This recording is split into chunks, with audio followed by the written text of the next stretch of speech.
Chapeando bajito, Bárbara Betancourt. Desde Cuba y para el mundo, para que no le hagan cuento. Angélica Paredes. Desde el lugar de los hechos, para que usted no se deje confundir. Y Arlín Rodríguez de Ribet. Venimos chapeando bajito, para que ninguna fake news se cuele. A enseñarte la verdad, para que nadie te confunda. Vengo aclarándolo todo. Ahí nomás, oye. Hola, buenísimas, no, yo voy a decir buenísimas noches, la costumbre. Buenísimos días, amanecer haciendo radio. Y aquí estamos de nuevo, venimos chapeando bajito, hoy con Reinier Duardo. Yo tengo la esperanza que todavía antes de que cierre el programa Angélica Paredes o Bárbara Betancourt se puedan incorporar. De repente las he perdido. Miren que en el caso de Angélica trabajó hasta tan tarde en la noche.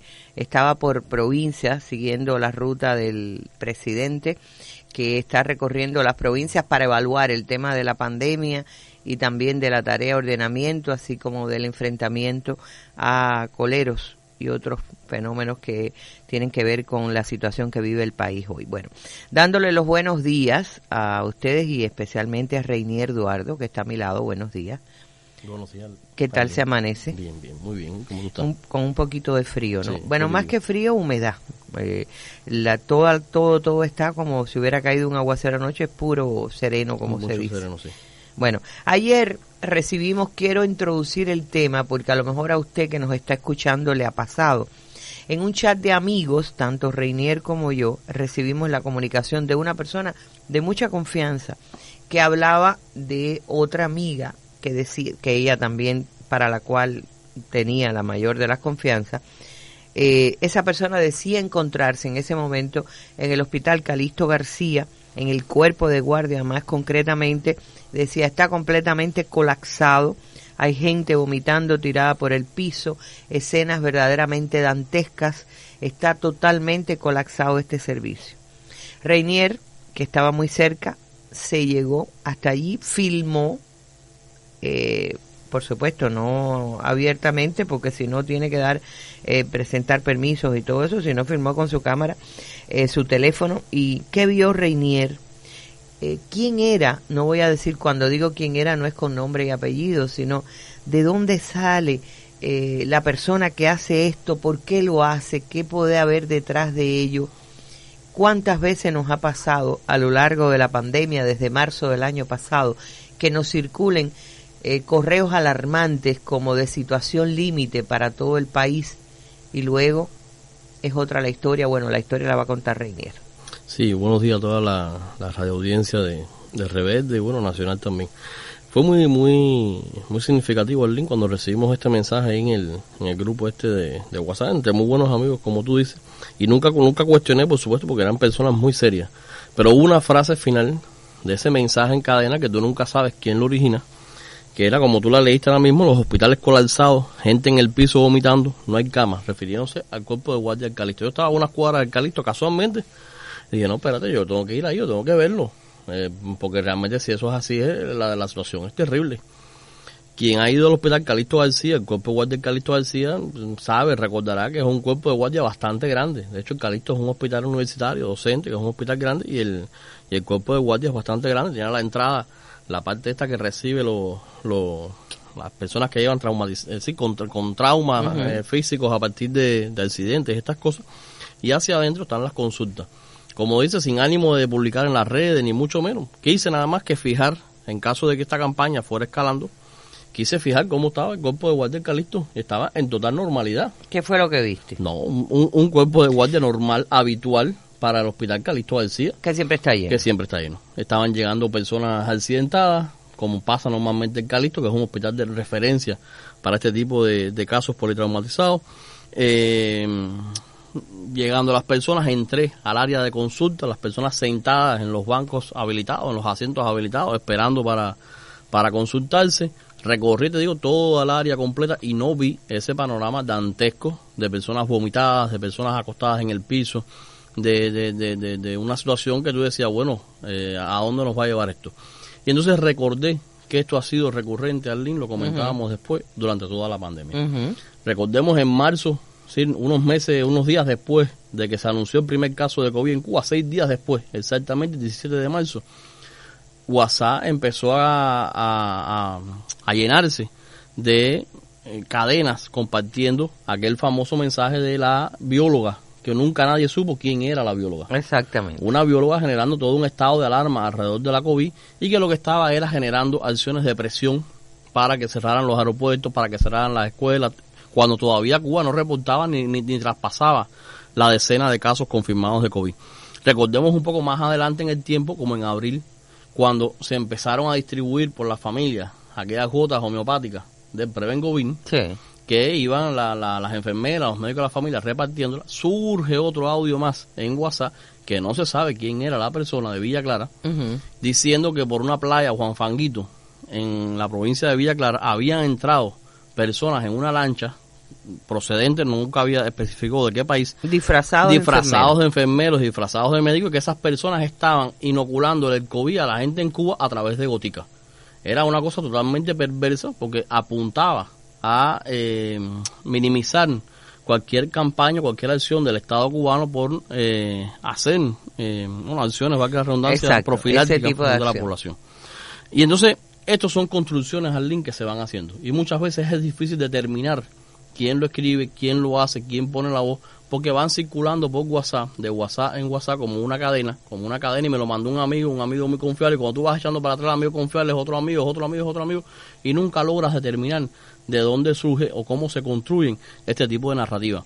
Esto surge también en un contexto en que en el mundo entero, tú tienes lo acabamos de hablar ahora. Bueno, acabamos de ver porque gracias a la diferencia de horario de 8 horas hemos podido contactar con el Líbano, una persona súper conocida de la audiencia de Cuba. Hemos hablado 1000 veces de ellas en programas de radio y televisión. Colega nuestra de la cadena Almayadín, Guafica Ibrahim, con COVID. Pero ha tenido que estar en su casa, y una de las cosas, y en una situación grave, quiero decirlo, de gravedad como puede pasar a cualquiera, puede pasarnos a cualquiera, quiero decirlo. Y Guafica, le digo, ¿cómo estás en la casa en esa situación? Estaba con oxígeno, etcétera. Me dice, bueno, aquí ha colapsado la situación, aquí no hay hospitales disponibles ya. Calculemos que el Líbano es un país muy pequeño, equivalente a la provincia de Pinar del Río, un poco más, la antigua provincia de Pinar del Río, y con 3 millones de habitantes, y cada día hay más de 50 fallecidos y más de 3.000 contagios. Eso sí es una situación de colapso. De hecho, venía oyendo en Radio Reloj ahora por la mañana la situación que ellos tienen, porque alguien ha propuesto que se abra, que se levanten las restricciones y que no hay condiciones. Pero esa es la situación de Cuba. ¿Cómo confirmar que nosotros estamos asistiendo a y aquí no se trata, hablábamos ayer, no es exactamente un fake news, no es una fabricación, por lo menos mientras lo que uno sabe, no es ese tipo de construcción fake news. No hay, todo el mundo no es Reinier, que tiene un móvil a mano con datos que puede llevar esa situación, que puede ir corriendo hasta el Calixto, que tiene las condiciones para llegarse allí para ver la situación in situ. ¿Cómo hace el que no tiene esas cosas?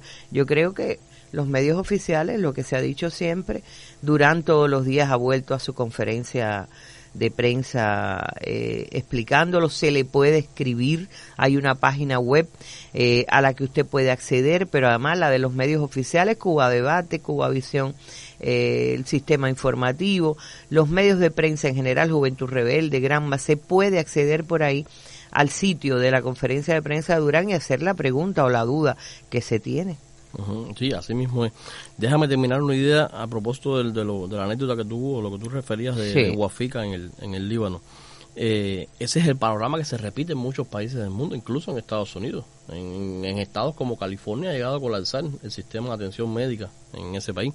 Y entonces, en medio de ese escenario, eso es lo que se pretende, a lo mejor lo que se pretendió dibujar para Cuba. Exacto. Que no es nuevo. Acuérdate también que el año pasado hubo 2 personas que por X circunstancias aparecieron muertas en la calle o murieron en la calle, estaban en la calle, y empezaron a decir que en Cuba estaba ocurriendo lo mismo que ocurría en Guayaquil, en Ecuador. ¿Recuerdas? Que las personas caían también y se morían en las calles. Entonces es constantemente tratando de exacerbar y de hacer construcciones de la realidad cubana con la impronta, ¿no?, que le da a las redes sociales para que esto corra de manera exponencial. Sí, mira, yo creo que vale la alerta, y por eso esta mañana le dedicamos al tema, porque primero, cuando llega de personas conocidas, en Facebook, por ejemplo, uno ve continuamente posts de personas muy conocidas a las que uno respeta o tiene consideración porque ha trabajado con uno, etcétera, y de repente está compartiendo un post con un rumor con todos los visos de realidad. Uno está tan rodeado de esos fenómenos, pero además en este momento, y yo quiero que a la vuelta de la pausa podamos volver sobre ese tema. La situación que está viviendo hoy el país es de alta tensión en el tema epidemiológico.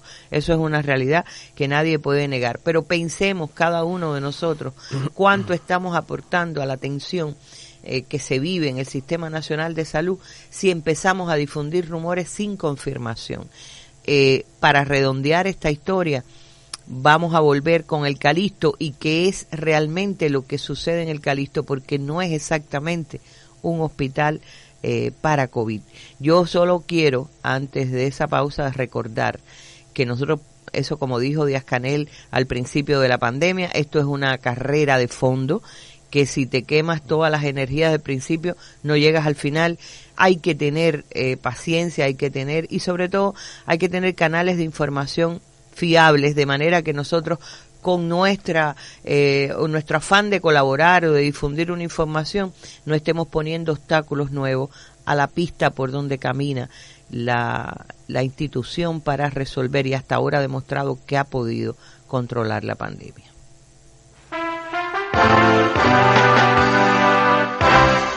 La radio cubana, señal de victoria, sonido para ver.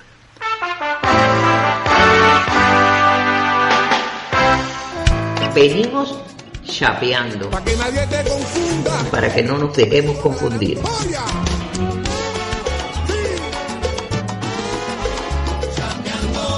Bueno, sabiendo que o creyendo de antemano que podía haber algún caso, porque realmente la situación de La Habana está muy complicada.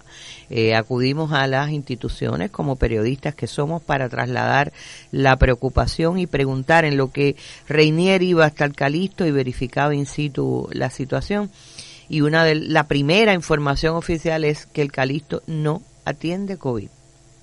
A ver, el que llega ahí con un IRA, que es lo que se llama infección respiratoria aguda, algún tipo de catarro, molestia, que puede dar sospecha de COVID, ese no se atiende ahí. Es algo que tú sabes, Reinier, me explicaba una doctora Patricia de tu policlínico, de Policlínico 19 de abril, donde se está poniendo Soberana 2. Uh-huh. Ella me decía, mira, el que llega a mi policlínico con catarro se remite para área COVID. Claro. Todo el que tenga catarro hoy es un COVID potencial y se remite inmediatamente a los hospitales que están atendiendo COVID. Porque otra instrucción que ha dado el presidente, que ha dado todo el Sistema Nacional de Salud, y de ahí digo el presidente porque lo ha dicho en varias comparecencias, es que hay que robarle tiempo a la enfermedad. No puedes dejar que progrese la enfermedad, y que cuando estés en estado ya en que no puedes soportar porque te falta la respiración, etcétera, es cuando vas al hospital. Estás comprometiendo tu vida y estás llevando la situación a un nivel de gravedad o límite que puede ser crítico o peor. Es así, y Durán ha insistido mucho en eso que estabas diciendo, Arlene, en los últimos días.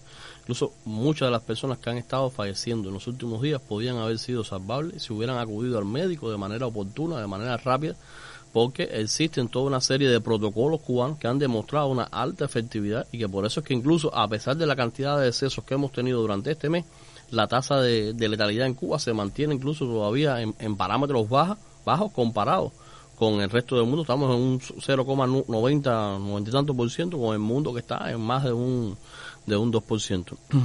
Es lo que tú decías, aquí hay un conjunto de factores. Primero está lo que ha estado señalando el presidente cubano en estos días en los recorridos por las provincias, toda una serie de descuidos que han habido, protocolos que se han desmontado, la baja percepción de riesgo, el tema de la familia. Sí, hay una serie de condiciones objetivas reales que tienen que ver con la responsabilidad nuestra institucional directamente. Sí, porque hay mucha gente que nos dice, bueno, ya está bueno de cargarle la culpa a lo individual. Perdón, yo creo que hasta ahora el Estado ha cumplido brillantemente su tarea, pero el Estado lo conformamos seres humanos, así mismo, que nos hemos descuidado, que hemos creído que ya estábamos libres, y lo digo por las provincias donde tuvieron largos meses sin COVID, sin un solo caso, y de repente ha implosionado la situación. Nos descuidamos, se olvidaron protocolos, se desatendió lo que estaba advertido del principio, es lógico. Entonces, esa situación tensa, compleja, es verdad, es cierta, nos ha traído aquí, donde también, por supuesto, ha influido el factor humano, como tú acabas de decir, a nivel familiar, también los descuidos, la baja percepción de riesgo, y todo eso se pretende meter en un gran saco, una gran licuadora, vamos a decirlo así, y generar toda una tormenta amplificada de esta realidad, siempre con el tan pretendido, el tan demandado propósito de denostar al Estado, de culparlo, de marcarlo de ineficiente, de insuficiente, cuando en términos de COVID, vamos a hablar en serio, lo han tenido que reconocer hasta nuestros propios enemigos, ha demostrado una ejemplaridad tremenda. Y tú decías ahorita, ¿cómo saber si estamos ante una fake news o cómo remitirnos, cómo buscarla? A veces es complicado, a veces es difícil poder discernir. Pero hay términos cuando se refieren a Cuba, cuando se refieren a situaciones de Cuba, hay términos que te hacen saltar, como ese término de un cuerpo de guardia de un hospital que la gente ha tirado por el piso, vomitada, uno encima de otro. Es una imagen dantesca que por lo menos nos debe permitir a nosotros dudar en un primer momento. Y lo otro son los canales oficiales, como tú bien lo decías, desde los medios oficiales hasta que aquí todos los días, o casi todos los días, el presidente está chequeando el tema de la COVID. Y el equipo de prensa de la presidencia lo cubre y lo publica en sus plataformas habituales. Entonces, ¿qué fuente más seria y primaria de información puede haber que esa para uno informarse alrededor de lo que está pasando con la COVID? Y opciones para buscarlo, para poder informarse. El que no la tenga directamente, a lo mejor la conexión a internet, siempre va a tener un pariente, aunque sea, al cual preguntarle y remitirle, oye, busca aquí en tal lugar, en tal sitio, en Granma, Cuba Debate, en la presidencia, que está saliendo, que se ha informado sobre este tema, pero no irnos con la primera bola, porque un amigo mío, un amigo muy cercano, un familiar me lo mandó por WhatsApp. Eso no puede ser una fuente legítima de información, y es ahí donde están muchas veces los errores que nos vamos. Y digo, el caso que nos ocurrió ayer en el grupo de chat tiene que ver con personas muy serias y personas que para nada se prestan para una maniobra de este tipo. Yo decía que la situación realmente está complicada en el país y en las provincias, en la capital especialmente. Hay que escuchar el parte diario de Durán para confirmarlo. Efectivamente, hay una situación complicada. Leer noticias tremendas como compañeros directivos que están contagiados o que han fallecido. Ayer en el chat de la Unión de Periodistas de Cuba se comentaba con mucho dolor el fallecimiento de un compañero de la dirección del gobierno en Placetas.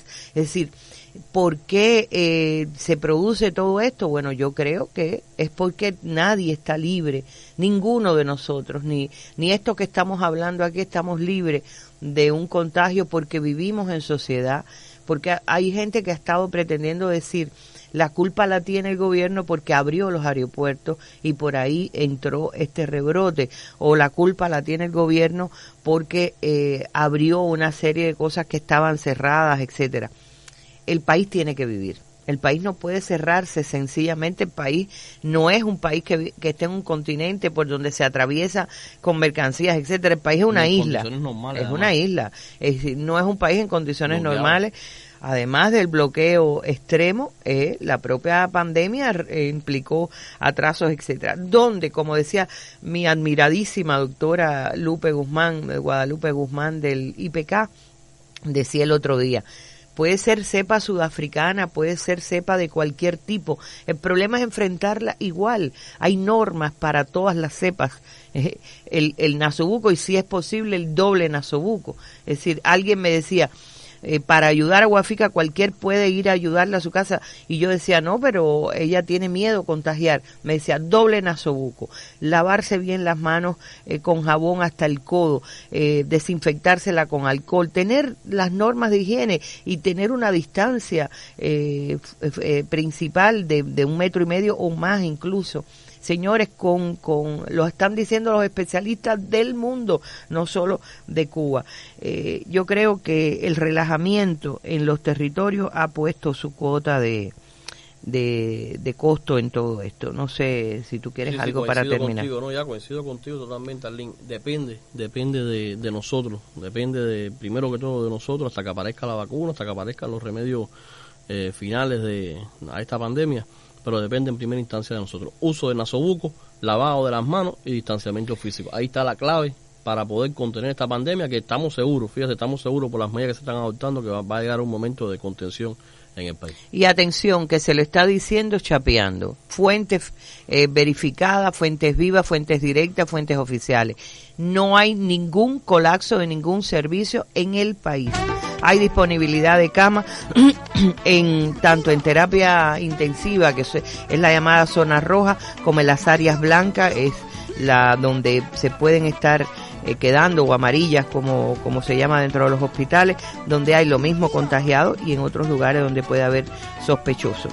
Lo otro es nuestra recomendación: siempre infórmese con los medios cubanos.